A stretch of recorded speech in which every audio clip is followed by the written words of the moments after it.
The number one question that I get asked all the time, what do you do for work outside of YouTube?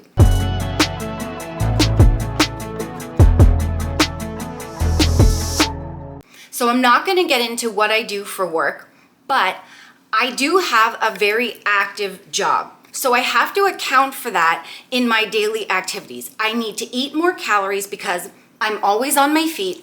I do have to bring a lunch, and often people say like, how do you have time to do cardio and stuff? Well, I have to make time. I wake up at 5 in the morning so that I can fit my cardio in before I do my job. And I do have to account for the fact that I am always on my feet, and I do make sure that I bring enough food so that I'm not starving all day when I'm moving. Kyle, he has a less active job where he's mostly sitting at a desk doing editing a lot, so he has to account for that in eating less calories than someone his size with his amount of muscle. Like I used to do basically moving furniture for a living, so really strenuous physical activity all day. If I did that now, I'd have to eat double the size of lunch. So I have to account that I'm not active during the work hours, sitting down on the computer, and Nicole has to account for that in her calories because she is active all day. Yeah, and I do actually get to eat a little more because I am so active all day. Do you feel like bulking yearly has been beneficial? If so, why? And do you feel like it's similar to yo-yo dieting? I'm considering bulking for a short period of time to gain muscle, but worrying about gaining too much fat and having to lose weight all over again. Yo-yo dieting is what I did when I struggled to lose the weight. What I would do is I would go on crash diets, get some results, but because those diets weren't sustainable, I would end up gaining the weight back that I lost because I couldn't stick to it for a long period of time, and I wasn't purposely trying to like lose gain. Yo-yo dieting is uncontrollable. Yes, whereas when I choose now, after I've lost 130 pounds and I've kept it off for 8 years, I choose whether I would like to lean out or bulk. And there is a difference between leaning out, bulking, and losing weight. Losing weight is what Kyle and I both did. We lost 130 pounds. When you lose weight, you lose muscle and fat.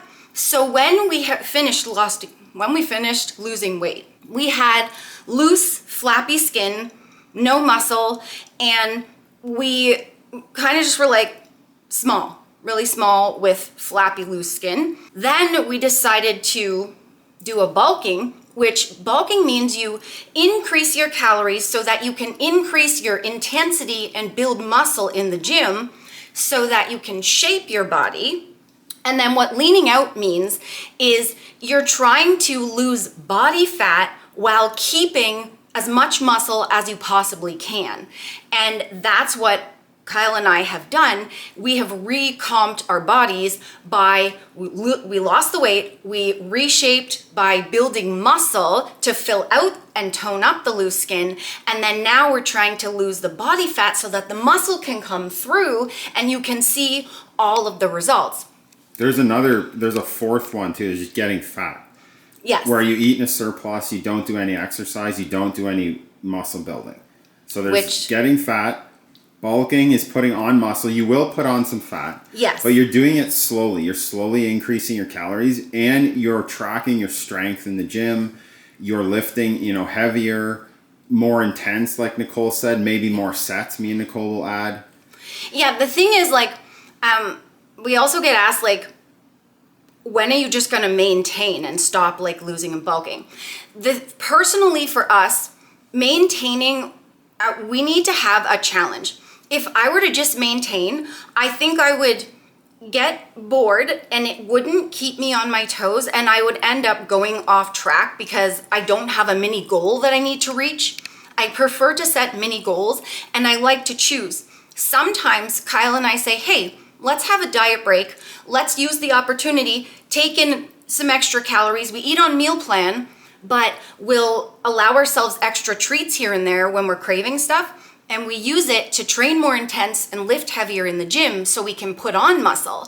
And then we'll give ourselves a mini goal and a challenge to then lean out, pull back our calories, and lose the body fat so we can see the muscle And when come through. When you're leaning out, you want to do it like me and Nicole do it very slowly, because if you do it fast, if you pull, like if I'm eating 2,500 calories and I go down in one day down to 1,700 calories, I'm losing a lot of muscle. That's the difference between if I wanted to just drop weight, I could go real low calorie, and I would lose a lot of muscle, lose a lot of weight.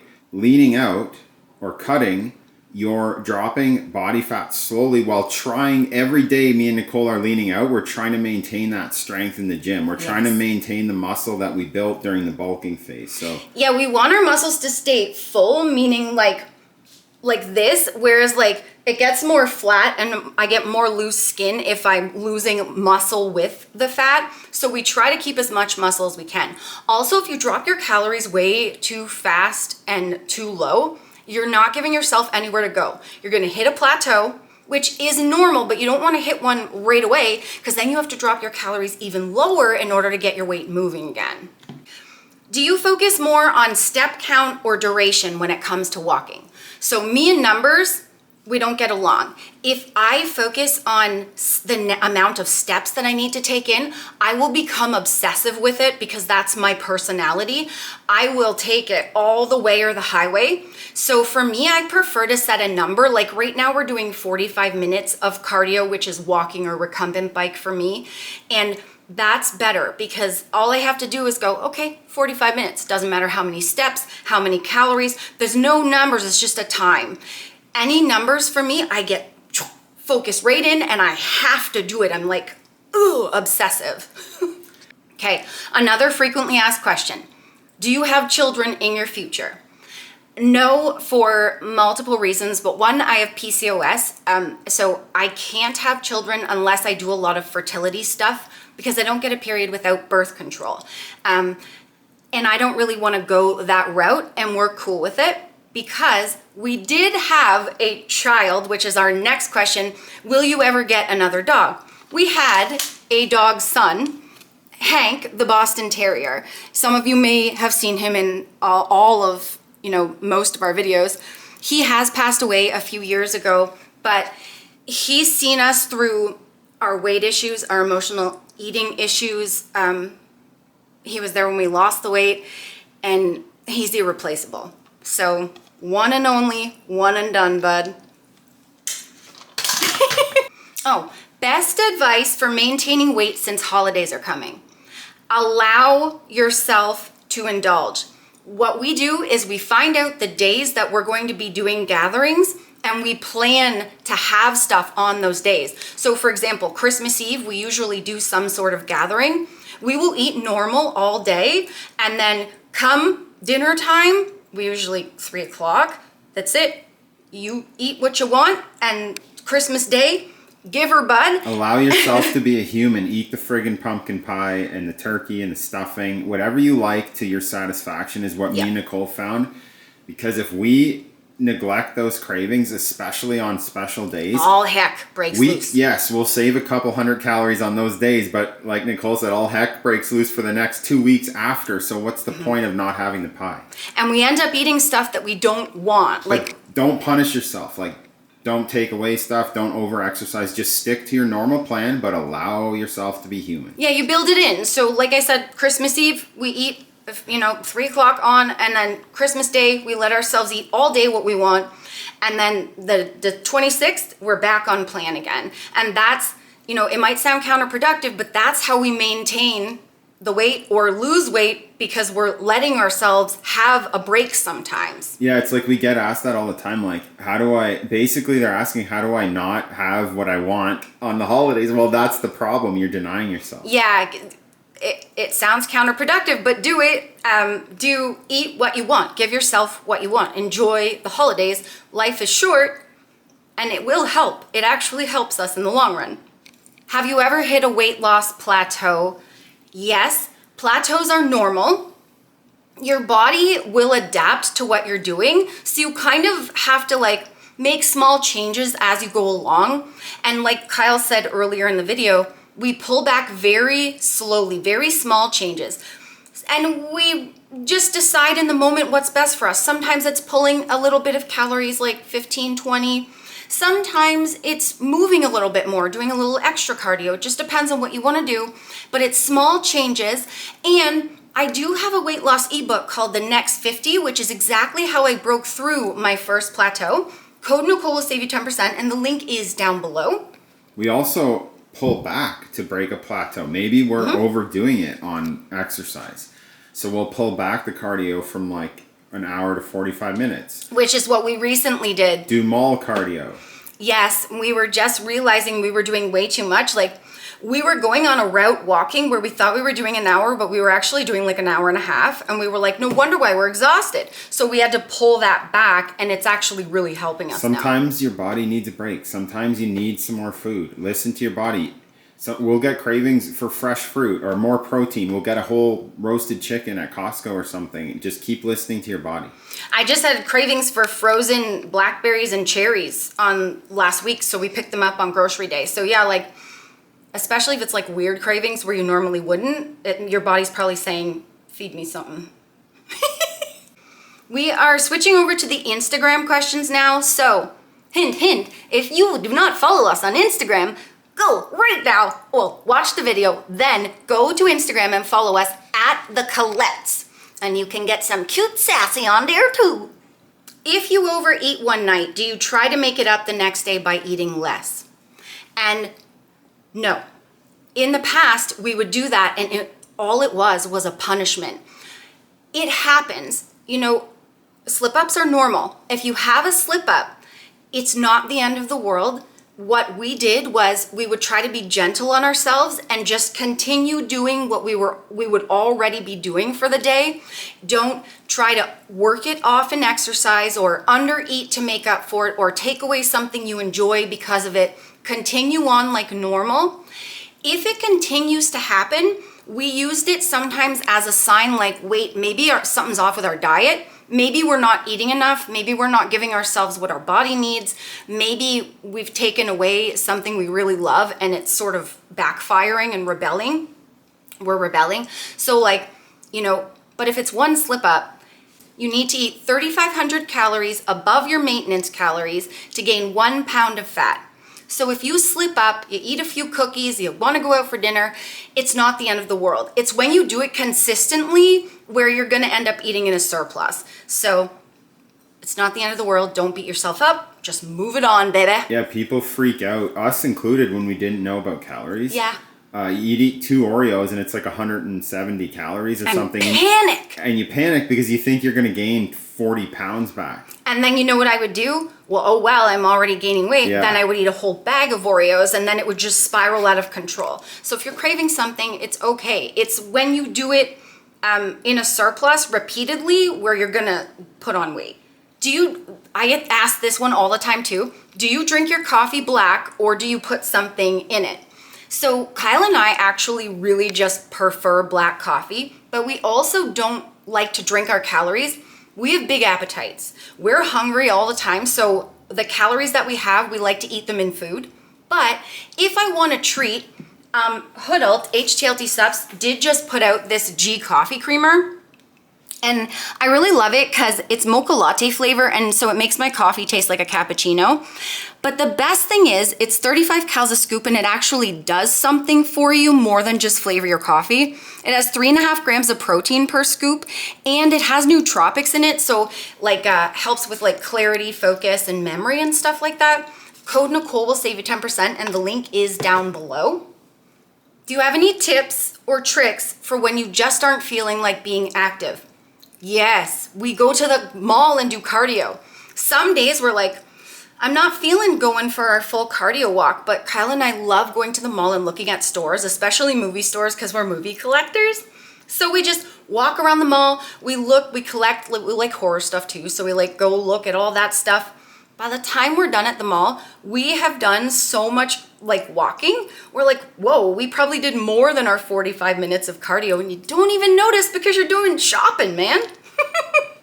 Do you follow a general workout schedule? So yes, first for cardio, I do cardio 6 days a week, 45 minutes to an hour. No cardio on leg day because it's counterproductive. And weight training, I lift weights 3 times a week. We do biceps, and back, shoulders and triceps, and legs. That's how we do it, baby. You say you have loose skin in your tummy area. Does Sassy have loose skin also? And is there any exercises that will help with it? So yes, I do. I have loose skin all over really. And Sassy, yes, he has a lot of loose skin in the belly area. Unfortunately, you cannot spot train. You have to lose the fat and tone up all over. So what we did, build as much muscle as we possibly can to fill out and tone up the loose skin the best that you can. And then really the only way to lose like the loose skin fully would be surgery, which we don't want to do. But as I'm consistent with my weight training and my diet throughout the years, as I've kept the weight off, I do notice my loose skin toning and tightening more each year, and I see improvement every year. What do you do or eat when you feel emotional eating coming on? So the first thing I do is I ask, am I actually hungry? If the answer is yes, I'll give myself a low-calorie, high-volume snack so that I can fill up my belly for just a few calories. That way I'm not going in a calorie surplus. If the answer is no, then I try to do something that doesn't surround food. Like Kyle and I love watching movies.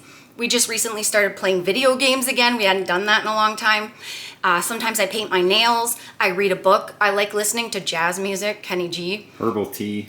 And yes, herbal tea. Diet pop. And diet pop and gum.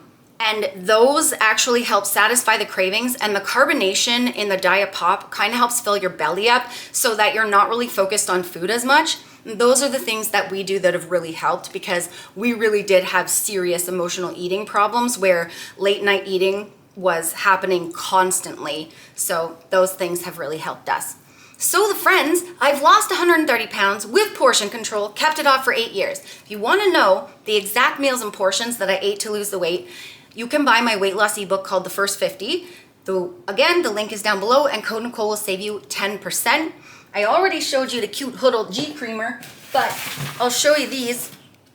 This is the Luckier Marshmallow Protein Powder. They literally have the best tasting protein powder, and I'm a cereal girl, so this is my favorite. And then creatine is something that your body makes naturally, but if you want to build muscle, this is really helpful to have like a supplement of it. You can also get it in red meat. I notice my muscles are way fuller and I can lift heavier, like I'm stronger when I take this. And we've been taking this pretty much since we lost the weight and kept it off. So for like 8 years, we've been taking creatine. And that's it. Weight loss should never be a punishment. If you don't like what you're doing, if you're not having fun, you're not getting it done. You gotta love what you're eating, love what you're doing for exercise. Slow and steady wins the race. Make small, slow changes so that you can build on it, and you're more likely to stick to what you're doing because you like it. And choose food that you like, sweetheart. You're supposed to love it and life. So watch this vid and watch this vid for more fun, sustainable weight loss tips, because Sass and I are real friends losing weight into real world cutie. Thank you guys so much for your support, for all your questions, and for all the support and, buying the supplements, the books, and following us on all the social medias. We love you. We'll catch you in the next vid, cutie. We out. Come on, Nunny, say bye. Bye. See ya. Remember, the friends, that weight loss isn't just about the number on the scale. It's also about here and here. Heart and mindset. Fight through it. You can do it. Don't give up.